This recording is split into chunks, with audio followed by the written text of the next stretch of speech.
Welcome to your tutorial. We are now going on to exercise 10I, area of composite figures. So a composite figure is a figure or a shape that is made up of two or more basic shapes. So we can see here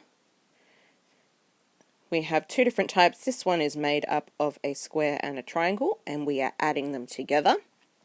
And this one I can see a rectangle, and I can also see a triangle, but I am taking out or cutting out that triangle out of the rectangle. So the total area of a composite figure means we are adding or subtracting the areas of more basic shapes.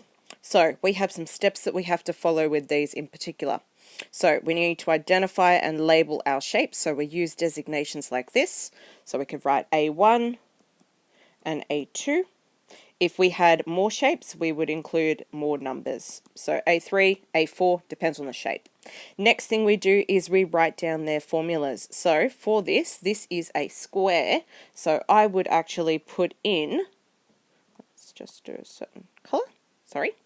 I would actually put in for my area 1, my formula, which is s squared. And for my second one, I would put in my formula, which is half base times height.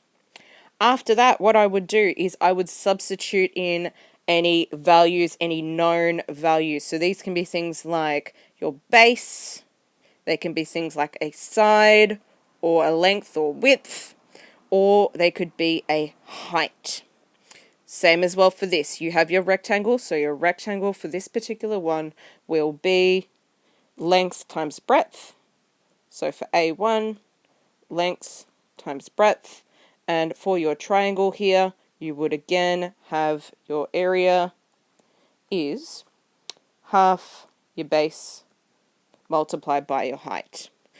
Then we would solve in for our area using either addition or subtraction, and don't forget our units in there. So if the shape is all together like this, we are going to add.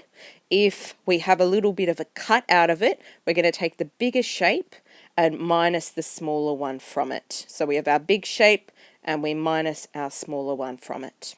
Hopping on to the examples now.